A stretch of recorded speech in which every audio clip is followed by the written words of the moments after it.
Bonjour et bienvenue à vous sur la chaîne Nature et Cosmétique. Aujourd'hui, on va préparer des baumes à lèvres, mais dans des petits pots comme ça, de 5 ml. Voilà, j'ai trouvé une recette sur un nouveau bouquin que j'ai acheté, celui-ci. Voilà, je fais mes cosmétiques 100% naturels. Voilà, je vais tenter la recette de leur baume à lèvres douceur en la changeant légèrement parce que eux, ils mettent que du beurre de karité et de l'huile de coco. J'ai peur que ce soit très gras. Voilà. Donc, je vais y rajouter juste une toute petite note de miel. Voilà. C'est très très bon pour les lèvres. Il n'y a pas de souci. Donc, eh ben, on y va. C'est parti. Donc, dans la recette, ils disent qu'il faut mettre 10 ml d'huile de coco. Voilà. Tout rond. Ensuite, il faut mettre 20 g de beurre de karité.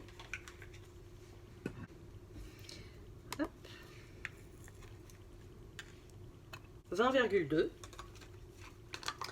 Ok. Prendre un petit sopalin ou un petit bout de sopalin. Voilà. Ensuite, donc je vais mettre 2 g de miel.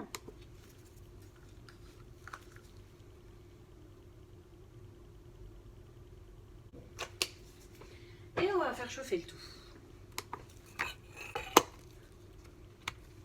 Je reviens après que ça a fondu. À tout de suite. Moi, j'ai quand même bien envie de rajouter un tout petit peu de Syrah Bellina parce que ça me semble vraiment gras.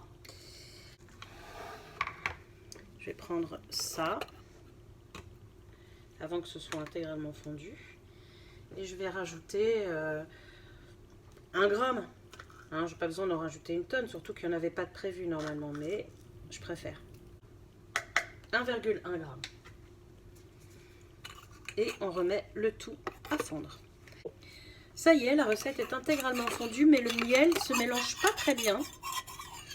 Donc je sais pas pourquoi. Voilà. On va pousser le bain-marie, dont on n'a plus besoin. Et on va mettre 2 gouttes. Alors combien il donne 2 gouttes? 2 gouttes de vitamine E.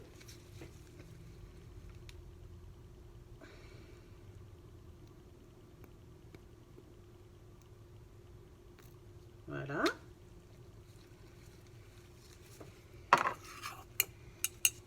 Et moi je vais mettre quelques gouttes, je ne sais pas encore combien, de sorbet abricot.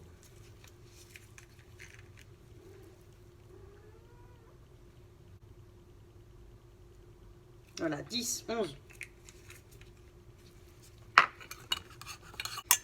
Voilà, votre recette est terminée. Il n'y a plus qu'à la mettre dans les pots. Alors, j'en ai prévu pas mal parce que je ne savais pas exactement... Oups là, celui-là, il a dépassé. Ah, ils seront tous remplis. Hein. J'en avais prévu 6 en me disant que j'en aurais au moins un de trop. Et ils sont tous complètement pleins. Presque. Voilà. Bah écoutez, là, il n'y a plus qu'à attendre que ça sèche. Et une fois sec, je pourrai les refermer. Pas avant. Voilà, bah écoutez, on attend que ça soit sec et je reviens. À tout de suite. Ça y est, c'est fini. La recette est sèche. Et honnêtement, je trouve que ça sent particulièrement bon. On sent bien l'abricot. Voyez, et il est tout mignon. Tout mignon, tout mignon. Donc, comme ils sont froids et secs, on peut les refermer. Alors évidemment, le matériel a été désinfecté, le plan de travail et mes mains également. Donc, on fait les choses toujours de manière le plus propre possible. Et comme je vous ai dit que j'allais vous montrer la texture, je garde celui-ci. Et on va essayer ensemble. Ah bah, c'est assez gras, hein. Vous voyez, heureusement quand même que j'ai mis un tout petit peu de cire, parce que ça reste quand même assez gras.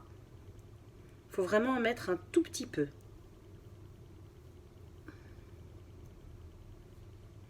Ah, j'adore, ça sent super bon. Bon, écoutez, voilà, hein, la recette est terminée. J'espère qu'elle vous a plu. Si c'est le cas, n'hésitez pas à mettre un petit pouce bleu, à vous abonner et à me commenter la vidéo. Ça me ferait très plaisir. Je vous dis à très bientôt pour une prochaine revue et surtout, prenez soin de vous et des vôtres. Bye!